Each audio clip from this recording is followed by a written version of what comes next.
The one thing that sucks about looking for news stories right now, guess what's going on? What? San Diego Comic-Con. Yeah. So everything is like Marvel, and it's also the end of E3. So there's not much new stuff, and San Diego Comic-Con is coming, so there's just Marvel stuff, movies, and stuff like that, which, it's not that much gaming stuff right now. You could say the gaming news is a little light switch.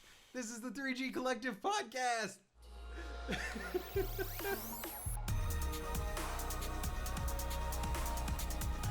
A little light. No! You missed the pun on that one. What's up, everybody? It's July 2019. Yes, we are right at the end, hopefully, of it. If not, beginning of August. I'm Jose Sandoval, and with me, like always, is Adrian Hill. Woo woo. And we got quite a bit to talk about. Let's start with the new releases that you may or may not have missed. Not much that I saw that was that interesting, but one thing that caught my eye was a Stone Story RPG. If you remember the old ASCII art from GameFAQs, this game takes the ASCII art style to use it as a side-scrolling RPG game. It comes out August 8th of this year. A new roguelike game was announced by a manga publishing company called Viz Media called Cat Lady. Viz Media. The game appears to be a side-scrolling dungeon crawl with twin-stick shooter gameplay as you go through room to room to save your grandma, all with the help of cats. 2019, the reign of the crazy cat lady. 2 years, like, what was it, 5 years ago, I'm gonna be nothing but a cat lady. Now, I'm gonna be a cat lady. Yeah. A new Kickstarter is in the works. Currently on Kickstarter is Kingdoms of the Dump. This game is very reminiscent of 90s SNES RPG games in a trash junk-filled world that is able to give a good sense of garbage, but still be colorful and charming. The funny thing about that, don't let the name just like decide it for you, because I know Kingdoms of the Dump sounds like it's gonna be like trash, and I mean the game is centered around trash. But watch the trailer. The music is great. The whole cutscene that's going on reminds me of like a Chrono Trigger opening scene. Mm-hmm. It looks like it's gonna like a real good reminiscence of a 90s SNES RPG game, and it looks like it's gonna be pretty fun. Yeah, currently, as of the day recording this, it's 14 days to go, and it's almost to its goal of $60,000. It's only $50,000 right now. Support. Around there. Also announced was Plants vs. Zombie 3. We're all excited for that. That is currently in pre-alpha on the Google Play Store. Sonic will also be making a cameo in a Cartoon Network show called OKKO Let's Be Heroes. And Netflix has also released a trailer for the new Witcher series starring Henry Cavill. No release date was announced, and according to the interview with The Wrap, showrunner Lauren Schmidt, said that they would not be looking to the games for inspiration, nor adapt the games. Regardless of whether The Witcher ever made it past the stories told in the book, they won't use the games as source material for further stories. I guess that's good and bad, but I mean, it's good. It's hard to compete with retelling that story from that point if you played the games, because that would be trying to do that. But it looks like it's gonna be good. The trailer was a real good trailer that they sent, so I'm excited for it.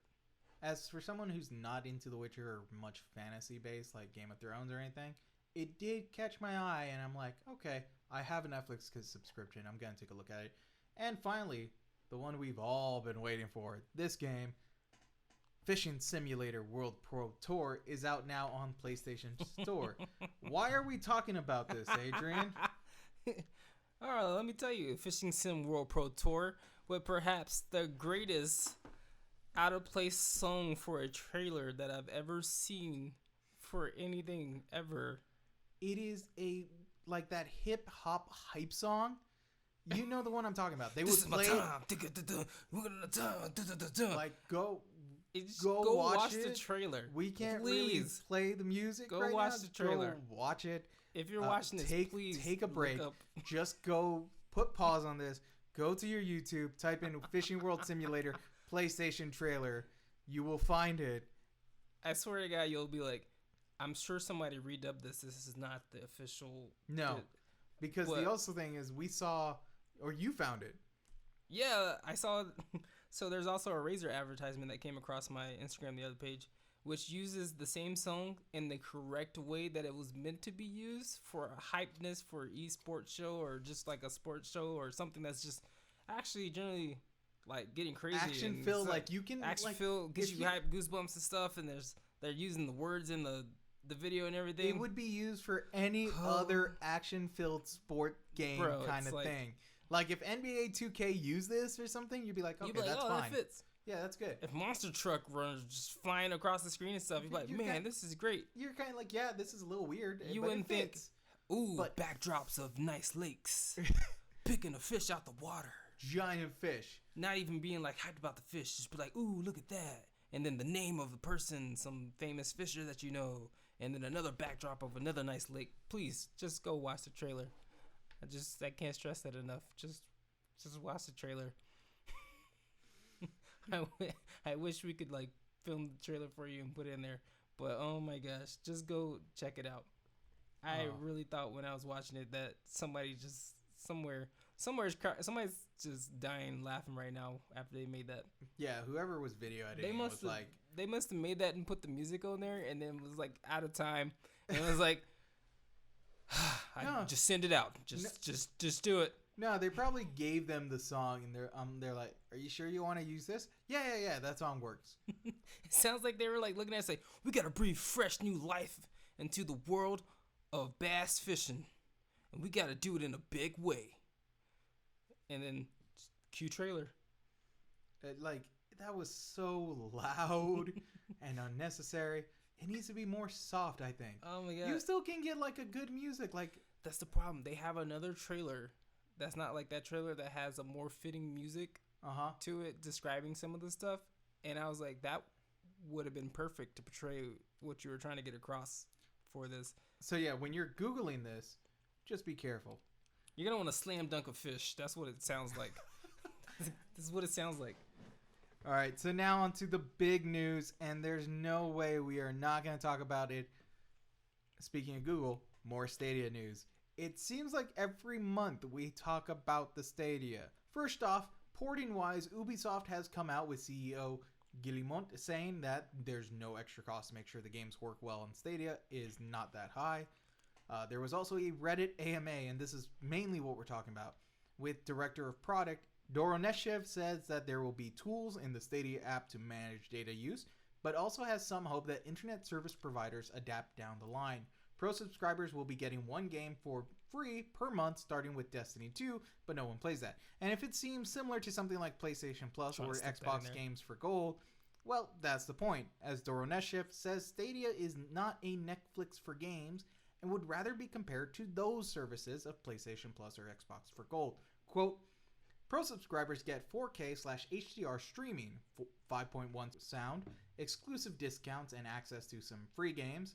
Though despite that, the service will be $9.99, but according to Stadia chief Phil Harrison in June, in a press conference said the games would not be cheaper on Stadia. You know, Ubisoft is pitching so hard for Stadia right now, because I'm sure they want their whole system of online gaming to work out too. But like just reading that and going inside that, you can see the red flags where Dornev said that there will be tools in the Stadia app to manage data usage, but also has some hope. He has hope that let's put the ISP provider that you use currently, who often does not help you out at all, is gonna hopefully somehow manage data that you don't use too much of it, so they can't charge you the extra $15 per gigabyte after you go over your limit. So let's just say there's a reason why in a game if someone says, hey, board game, let's see the best supervillain, and you do a Cox employee or something from Comcast or something, you automatically win that because they're not that helpful. I'm just like, it's not going to roll together unless somehow, you know, everybody gets Google Fiber and Google wants to front that bill on that point. That'd be great. I would be totally down for that. But they've already invested so much money into the Stadia. Yeah. And they can't afford to have it fail. And that's the problem. And then the second part, he's like, I want it to look like it's not the Netflix of gaming, it's more like a PlayStation Live or something. Of course it's not Netflix of gaming, because if I pay for Netflix, that's $10 a month and I get everything that Netflix gets. Yeah. Xbox Game Pass is the Netflix for games. That's a Netflix for game. I'm paying for a service and I'm getting the games to play. What they're saying is, you pay us $10, we'll give you the service, sometimes we'll give you free games, but on top of that, you still have to buy the regular You still have to buy the regular game at regular price. Now, okay, so devil's advocate, what's the difference from buying the $300 PlayStation and then just getting a PlayStation Plus subscription? So you already have to pay $300, and then the subscription is still like a good, what is it, $20 for a month or something of that nature just to play online. When Stadia, it's like $9, and you still have to do, you still have to buy games full price. Like, what's the main difference there? Well, he's listing as if I buy a PlayStation, I just bought the PlayStation, I bought the console. I don't have to buy live and stuff if I don't want to. You can because you want to play online with people. Yeah. But if I pay $60 for the game, I can play that game on my PlayStation whether I am connected or not to the internet. It's my game. I own it now, and I can go play it anywhere. But what about because there are those games? Does this say something more for Stadia or more for the gaming culture? Where because like Tony Hawk Pro Skater 5, as much as that game was crap, there's a reason there was 11 gigabyte download is because the disc did not have everything. And that's a lot of games nowadays. I feel like they also don't have mainly everything on disc, but they patch in or something. You have to download the games. I download games to my PlayStation all the time because the disc today is now just the key. And there's no reason that I should download the game from the disc, and then I need the disc to play the game that is now on my hard drive when I could just download it and then not have to go through that whole problem. It's just kind of weird. I get what their point is across. Every month where it's like, you're not going to... I don't get why Google says, we hope the ISPs... We say this last month as well. I'm like 90% sure of it. Yeah. It's an unmovable force, ISPs, because they know they have the power. It's like... And they have severe power in this case. Yeah. Like, I know I can play games and stream, but that's it, like the difference between that. It's a $10 streaming service, and I still pay $60 for the game, but I'm not owning the game. I'm still streaming the game, so I'm still using internet to play the game. Unlike if I played on my PlayStation or Xbox, it's localized on my PlayStation. Yeah. And I'm not using the online system to play the game unless I'm, playing online with somebody, but I'm not streaming that much data across somewhere to play a game. But I'm paying you $60 to not physically have the game, but for me to be able to stream it from your server. Well, the other thing I would like to mention, and this is me jumping back, not as devil advocate on this one, but jumping back to PlayStation and Xbox. If I'm not mistaken, you have their thing is, okay, if you're gonna play online, we have to get these servers running, so yada yada yada, pay us the money. Yeah, you're gonna play online. But the other thing is like, okay, you're playing online. We're giving you games for free. Sony, if I remember, does at least 2. Oh, before they did a lot more because of Vita. You get support. 2 or 3 every month. Yeah, and not only that, but you also have discounts that you can use discounts on other games. Yeah. Which Google Stadia, they say, oh yeah, no, at least according to Chief Phil Harrison in June, he said no, they would not be cheaper, even if you're paying that. But I understand that because there's no way they can sell you the game cheaper than it costs. Actually, it's the hard format part is that you're basically paying for an online service, a service that should be more like a Xbox Game Pass or like a Netflix, but they don't want it to be like that. But they want you to pay for $10, and they want you to pay the full price to have a game run on a server that you have to be connected to, which is going to use internet to play the game that you're playing it on. So you're essentially streaming a game across the internet, which that we're hoping that service providers are going to manage data and hopefully not use too much of it while we play it. And also especially the lag if you play it on your stuff cell phone. Like that, yeah. Like if you're not connected to the Wi-Fi or somewhere, you like pop off and all of a sudden it's running off your AT&T 5G account. Oh my God. No. Well, just bam. Whoa. Like this is one of those where I just want to throw that news out there. I want it to work. I want it to really work for the future of gaming. It sounds like something be cool because I love to be able to just jump across stuff and pick up playing where I was and everything. It's just have to see after launch what's gonna happen. Well, it's one of those where it's like I just want to get the news out there of that's what's going on right now. That's some of the big stuff from the AMA. We will put a link in the description for that AMA if you want to check it out. But you know what we should do right now? We should switch it up and talk about the Nintendo Switch Lite, along with some other hardware news that Nintendo announced. First off, that was a good one. Thank you. The Switch Lite is the new handheld mobile of the Switch console, coming out September 20th for about the cost of $200. It has a 5.5-inch 720p screen. There is no removable Joy-Cons and also does not connect to the TV in any way. There's also news that Nintendo will be adding improvements to the base Switch model. This is not necessarily a new thing, as playing consoles had done this with different versions coming out with slight changes to performance, but nothing too extreme that it requires a new name, such as the plenty of versions of PS3 that we got back in the day.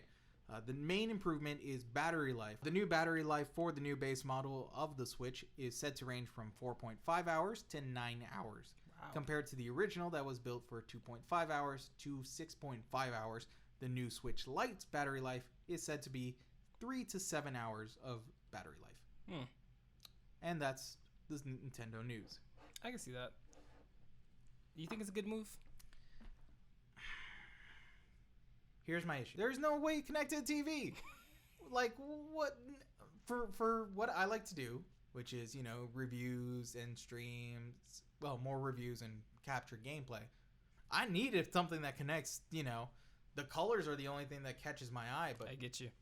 I need connection to a TV. Do you think it would have been better for them to somehow incorporate being able to play DS games on this mobile unit handheld Game Boy? I don't think the DS games work that well on the Switch, honestly. Probably not. Because the issue, like the Wii U, I'm surprised that it flopped so hard, because the Wii U just seemed to me like a bigger DS. But then again, because of the bigger DS, you need more well, that's what they were getting at with that. Graphics and did processing. The whole screen. Yeah. I knew that the Switch would be in the future of their whole console life is because how the Wii was turning out to be. It was getting to the point where they were like, you really don't need a TV. You can play it from your little control pad. And I was like, I see where you're going, Nintendo. But like Wii U, I hear like they have 3DS games or DS games on there and it's fun. I don't think putting it on the Switch would have been a good idea. Because does Switch, because you own one, not me, do they have a virtual console? Yeah. Okay. They just released one. Oh, it's not like cool. It's not like a super virtual. They have a whole virtual console for Nintendo games right now, which they release new Nintendo games on. Yeah. I'm hoping they'll get one for Super Nintendo, but right now you can buy like older games in the store. Okay. But it's not like the Nintendo eShop yet or anything like that. Yeah, it is the Nintendo eShop. They just don't have certain games that you could buy on the Wii. You can't just buy them on the Switch like that. See, I'm not for the Switch Lite. I'm not the consumer, but I do hear some people, mainly parents. Parents see the Switch Lite as like, oh, I'll just buy the 200 base and give it to the other kid, so that way one of the kids has the Switch and one of the other ones play on the, on the TV, or I just get the Lite and give it to a kid. Because, now... I feel like that's effectively what they were going for. Because if you're older, say an adult or somewhere around there, or you just want something like, you would get a Switch. Not saying it's for children, but if I had like a 5-year-old who I'm sure would appreciate the whole full Switch system, I could get him a Switch Lite, he'd be just fine. Yeah, it's the thing where it's like, for that, I think that's fine. For us, where it's like, oh, we need a Switch with, connection, or... Even if I wasn't doing game reviews or capturing footage, I still want to play on, because I have played my roommate's Switch, and it was one where it was like, okay, this is cool playing here. Let me just dock it because I'm gonna play pro mode. There's no reason, it we still had a feels friend that way to me too. We have a friend come over and they pop out Smash on the counter while we're waiting for D&D to start. Yeah, and it's fine, it works, but at the same time, I'm like, I kind of just really want to play on big screen with a better controller and the dock that lets me use the GameCube adapter to, Because it still feels more like a console that should be on TV, that you can take it out every now and then. Say I'm playing a game and I need to go use the bathroom real quick, then I can just take it with me. That's what I found myself doing with Octopath Traveler. I would play extremely a lot on the TV, and then before I go to bed, I would take it with me and maybe play for a little bit, and then go sleep and put it back in there. I do think, I have the whole idea of, RPGs nowadays should more go towards handheld, which kind of sucks because I'm a PS player. I like PlayStation a lot more, and PlayStation's like an RPG thing for me. But if it's turn-based or it's going to be long, I feel like it should be on something handheld, like the DS. And with the Switch, it's like, okay, that kind of fulfills it because, I just want to do a little bit, or I won't have time to be at home or something, so I'll, bust it out during a break or something, play a few battles and then put it in sleep mode, and then when I get home, put it back on the dock. Yeah, that's what it would be for me if I had a Switch. Yeah, works that way. I know the Switch Lite, it comes off the different colors. People are gonna buy it just because of the different customizations of it and things. But if you already have a Switch, you probably wouldn't get it, and it's only $100 difference from a regular Switch. Which is weird you say that, but I have seen like social media go like, oh, I don't need this, but those colors. I've said that too. You've heard me. I don't need it, but it is. Like, I mean, I have a Switch, but I can have another Switch. You just surprise your girl with that one. Yeah, she ain't gonna know for a little bit. Huh? Huh? Oh, what? Okay. No. She don't watch this, does she? There's no evidence on here. If it does pop up, I'm pops editing that, I will edit a segment where it's just. That's why you do something nice like this. You get a nice color, and then you be like, "Hey, babe, I got a Switch for you." And then a couple months down the road, you notice they're not using it too much, so you take it back and play it every now and then, and it kind of just becomes yours because it's both of your guys's. That's how marriage works. I'm not even gonna base model wise, I'm kind of glad I haven't bought a Switch yet or anything, knowing that that's what the life was originally for 2.5 to 6.5. Oh yeah, I guess I never told you that, but I will say that the portable life is it's a bit atrocious. And it depends on what the game you're playing. Like it says 6.5 hours. That's for like a really light game, because the most I ever get when I was playing Breath of the Wild is maybe 2.5 tops. Oh wow, yeah, and that's on the low end of the estimate here. And it was just because it's such a massive game, it would just eat through it so hard. So if you have more games like that, even Xenoblade Saga, when I had it, I get like maybe 2 hours tops.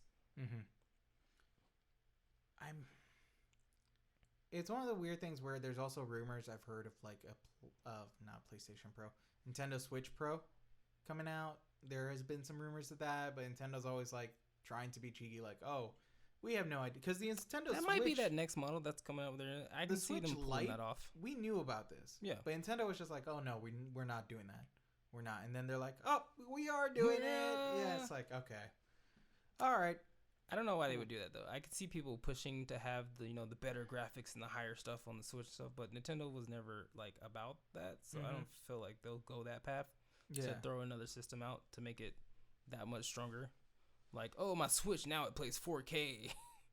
It's like, Nintendo for me has always been behind on power. Yeah, but Nintendo Switch is the Nintendo consoles you get if you want to play Nintendo games. Yeah. That is the main thing. You're not going to play as much as they do crossplay with like Fortnite and Rocket League. I see more people going to do that on PC and Rocket League on at least PS4. I was going to say, because I wouldn't dare touch it on there. I ain't waiting for downloads to get crossplay on the Switch though, so I can take it with me. So I think the Switch Lite is still going to do fine. I don't think this is going to backfire on them in any way. The base model is cool. People are going to buy it for the colors, especially their general audience across seas. They're definitely eat the new colors up. Yeah. I mean, I wasn't joking when I was saying light news at the beginning of this podcast. There was not that much that was really big or anything of that nature. But yeah, all right. So now to some quick fire. I'm going to use that for the sound bit for whenever we get into this. All right, so quick fire. This is where we go through quick news stories. Adrian will stop me when we get to one that we want to discuss, or at least that he wants to discuss. Gamestop partners with Designform R/GA to redesign and pilot some new stores with offering competitive sessions in homegrown e-leagues to locations that sell strictly retro gaming software and hardware. Dragon Ball Z Copper. Oh, okay, never mind. Go back to Dragon Ball. No one cares. Cool. No, GameStop needs to do something. Oh yeah, they really need to do something. I mean, I grew up with them, and I do but they need to do something.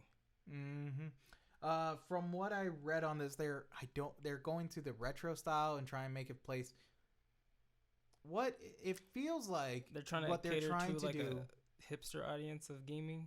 It feels like they're trying to do a mix between like a cafe and a game crazy.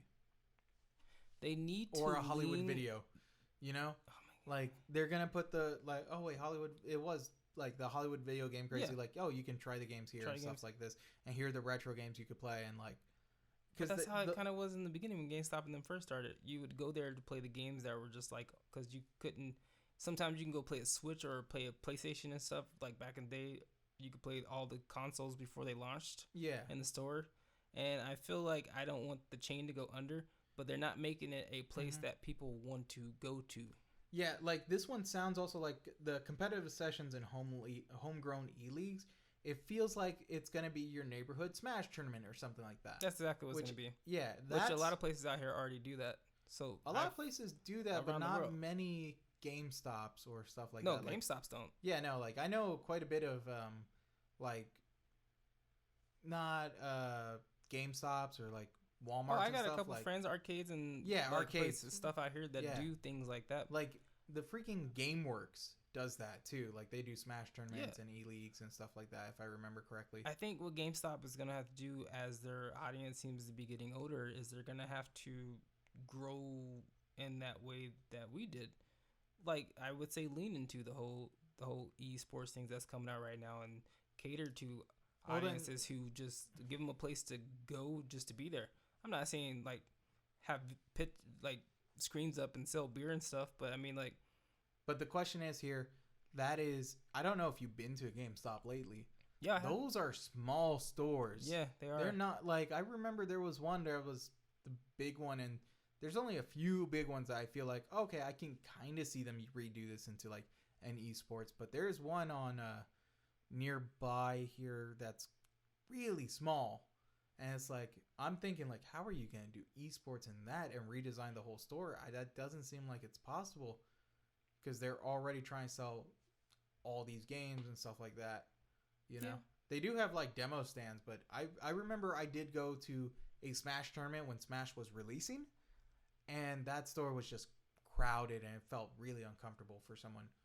You know, even others were like, this is kind of packed. I just it's man, it's just really getting to the point, because everybody who used to go there, we're all growing older, and the younger generation of kids who are getting into gaming don't need or really want to go to GameStop. No, it's the way that we used to, because it's like, oh man, 9 o'clock launches and 12 o'clock and get the games and stuff, and sometimes I meet my homies there and we could talk about game and stuff.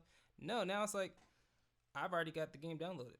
What kind of GameStop did you go to? Because for me, it was more the excitement of, a GameStop. Let me go see what they have and try the demos. Growing up, you go to the mall. There's many things you can do there, and you always talk about the GameStop and chat about the new games. They're always packed because people playing games, and you can always play new games that were coming out before they're out there. And now it's just like, why do I need to go there? Like, what reason do I need to go there besides merchandise sometimes? And even the other thing was online, like Amazon Prime as well. Because you can get games launched. If you get Amazon Prime, if I get that from you, like new games coming out, I'll order it from them. I might get it early or on time and not have to go pick it up. And it's at my door. I can grab that. Or with the new age now, I can download the game and not go anywhere. Midnight download, and they're like, you can preload it. Don't got to touch it. We'll time release it 9 o'clock your time, midnight over the East Coast. You can play the game. Don't got to leave the house. Don't got to go get it. You can already start going and playing the game. There's a lot they need to change. But, hopefully this is a step in the right course. But the question is it going to be a step too late, Because that was the point. Yeah. Because they were already... Are they basically going to be a Kodak at this point, Yeah. They can't get too drastic. Well, speaking of drastic and dramatic, Dragon Ball Z. Sorry, I talked about the better anime. Dragon Ball Z Kakarot will include... will include... Yeah, no, it is going to be including Piccolo, Gohan, and Vegeta as playable characters. The new Mortal Kombat writers for the new movie is also going to be writing for New Line's video game movie, Space Invaders. That is a thing. Koei Tecmo's... Whoa. What? There's a new Space Invaders movie? That's what they're writing. So the writers of the Mortal Kombat game No. The new Mortal Kombat movie. There's a new Mortal Kombat movie. There's a new Mortal Kombat movie that will be coming out, but the writers for the new Mortal Kombat movie is also going to be writing for New Line's video game movie, Space Invaders. So is it going to be like a alien invasion Space Invaders and stuff is like all gritty and getting blown up with fatalities and stuff? I don't know. That's the people that wrote Battleship. It's going to be like a Pixels kind of thing? See, Battleship? I was like, that's a pretty cool take on Battleship, even though the movie's probably not going to do that well. But I get where you're coming from. Space Invaders. There's nothing for me to say here. I have nothing because it's Space Invaders. I feel like it's going to be like, we're being invaded. They have these patterns, though. We have to figure him out to shoot him down. Well, the thing is, like, Space Invaders is any sci-fi movie. Yeah, that's pretty much. It's like, if I wanted a Space Invaders movie, I watch Independence Day. Yeah. That's like the best Space Invaders there is. Welcome to Earth. That's where it's going to be. Mars Attacks. No. It's just going to be like one guy in an elevator and then a bunch of people come in and he's like, "You're invading my space." So back to it. Koei Tecmo's Monster Rancher is back, though it is getting a digital port in Japan. Nintendo, Microsoft, Sony have come out saying that due to President Trump's 25% tariff hike increase, will also increase the hike of future consoles by most likely 25%, which the PlayStation 4's $399 cost would increase by $99.75, making the total $498.75. This is exactly, and I feel like people should pay attention to this, that if you don't understand how tariffs work and who they actually affect, that's a formula right there that lets you know what happens. Mm-hmm. They do this, we like, oh, the tariffs, they make stuff, and ultimately the consumer is going to have to pay more to get the stuff. Now, and then the person that's going to get that collectively, because, you know, as most people are ignorant about it, we're going to get mad at Nintendo, Microsoft, and Sony for the next system costing like $1,000. Mm-hmm. Now, that was going to be my question. Like, well, there's two things here where it's the tariff cost, and then that gets into like a political thing, which we're not that about that. No, we do have a political podcast for our non-existing Patreon that we have right now. Which you can find at patreon.com/coffee. No, not real. But soon. What do you think that the new consoles were originally going to cost? Because this is one thing where they're all talking about these new updates and stuff like that they're doing. We even hear from Project Scarlet about like its new components and these load times. Everyone's talking about the load times again. What do you think they were originally going to cost? Because this increase definitely it's gonna play pushes it. It's gonna be a bite in there because they're already like crushing costs to put these consoles together in the first place. Yeah, because no one really wants the PlayStation 3 $600 original. That was such a bad backlash. That's not the first time that happened. Sega Saturn did that too, and they died quickly because they cost too much. Yeah, and then PlayStation dropped with a $600 console, and everybody flipped their shit. Because it was like, not because of what's inside. They were like, yeah, but you get all this. And it was like, I don't care. I get all this. This is a console and it's $600. What is wrong with you? It's the same argument. This is a cell phone and it's $1,000. Yeah, and this now they can put whatever they want in the new consoles. Which and if it goes over, if it hits $600, if it goes over $700, that's so. Right here, right now, do you think it's going to go over 600 or under 600? Look, originally man, with they like really these can't tariffs, get past the $399.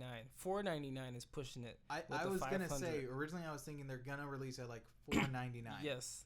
But now what do you think it's going to be? Under or over 600? That's going to be our base. Oh my God. They're going to have to do something not to have it cost $600. Pick one. I'm picking the other side. What do you want? Which one? Take the spread. What spread?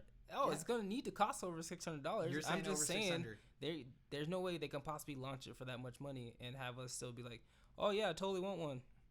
Like, imagine E3 next year or PSX or whatever's happening, and they're like, it's gonna be $700, and then we're all gonna be like, wait, why?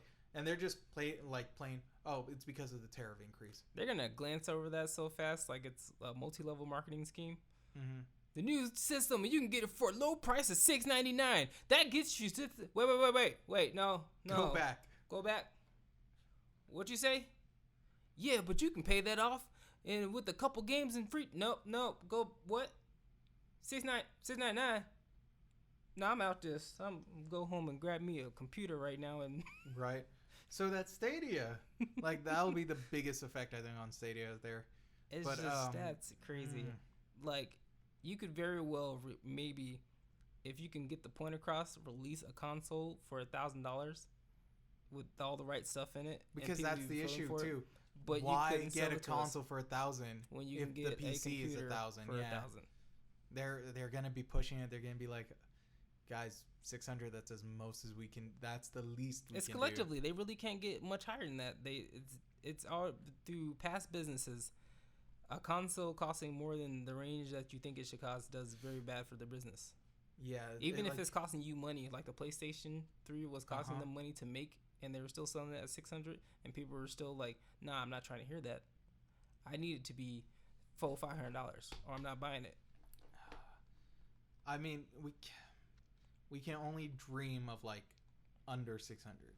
Speaking of dreams, Media Molecule, the company behind Little Big Planet and the currently in early access Dreams, yeah, I did that one there, is looking for people who are creating content in Dreams and know the tools of the game for production of software for the game.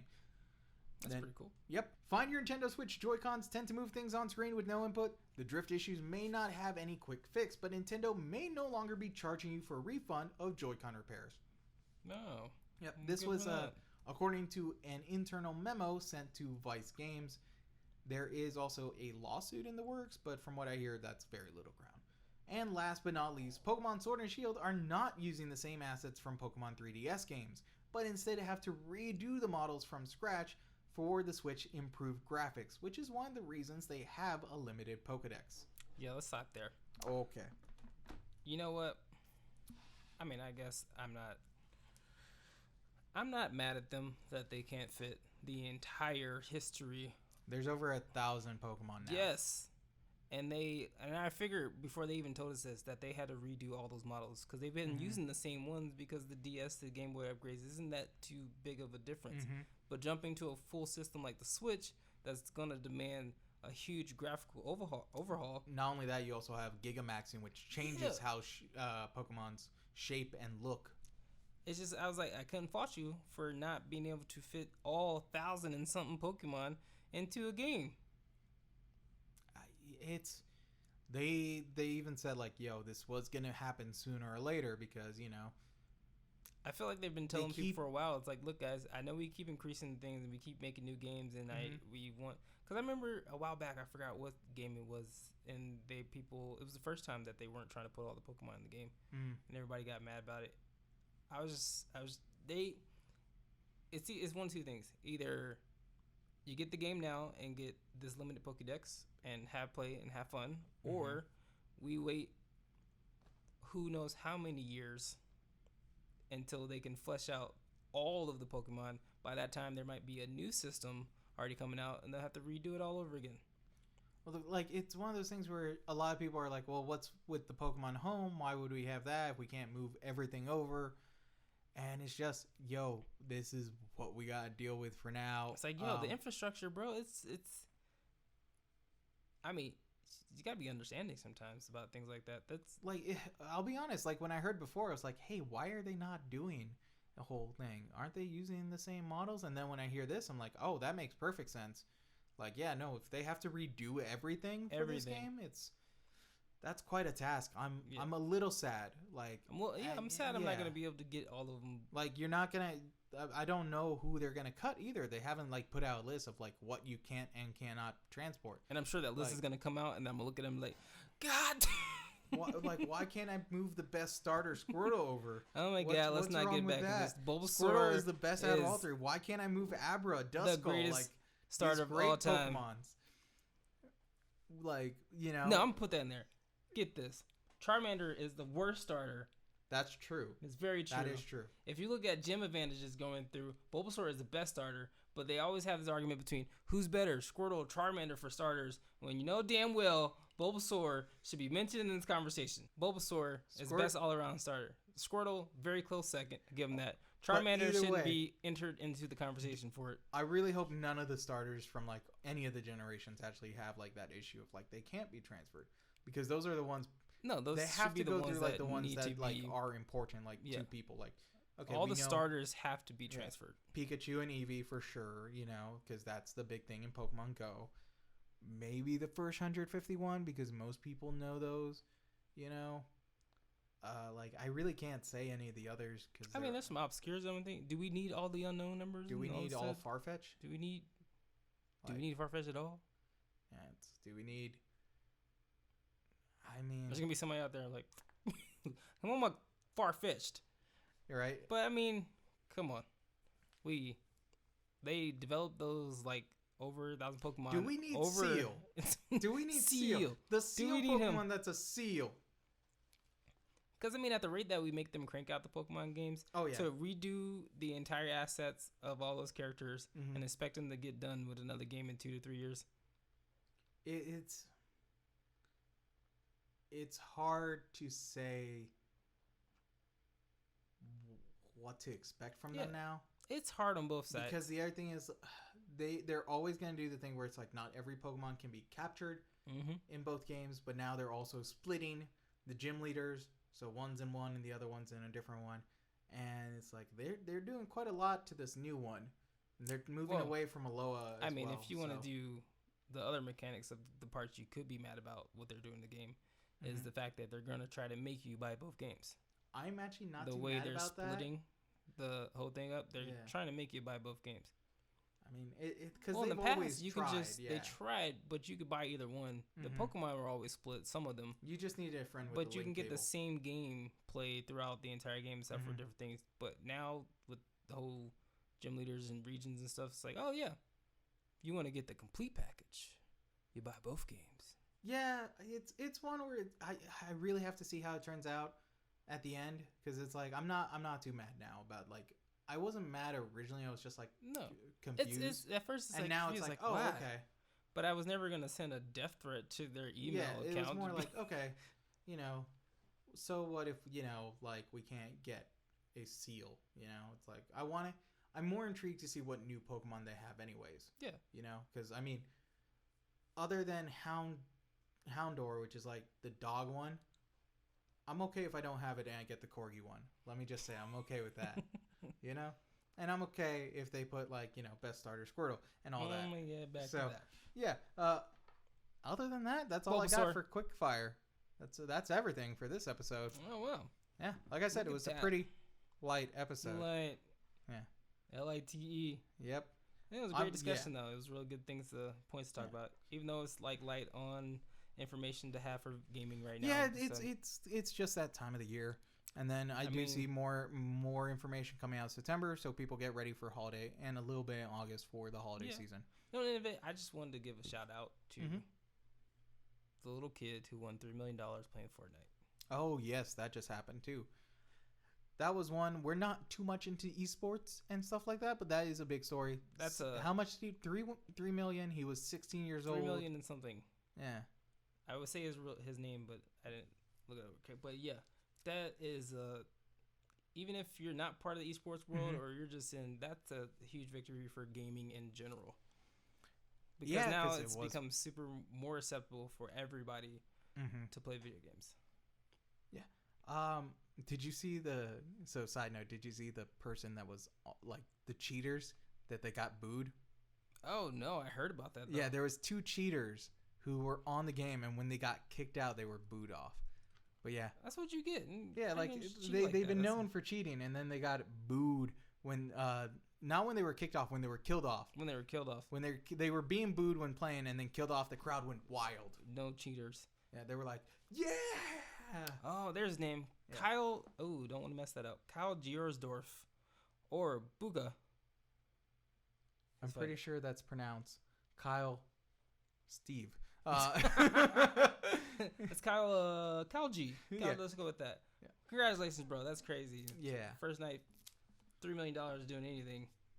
But now that you can get it doing video games, I hope that gives a push for all the people who said you can't make a living playing video games growing up. Oh, right. This guy's $3 million in. Look at us now. All right, everybody. Thank you guys for watching, listening to wherever podcasts we can get on. We're at this point. Wherever you're listening from. Yep. Thank you for watching. If you're on YouTube, be sure you like and subscribe to the channel for more content. We do have some more stuff planning. It's just in the process because we do have full-time jobs. We're working on it. If you like this or have anything to say about the comments, leave in or about these stories, leave in the comments below. We do take a look at those when we get them. Thanks, everybody. We'll see you guys next time.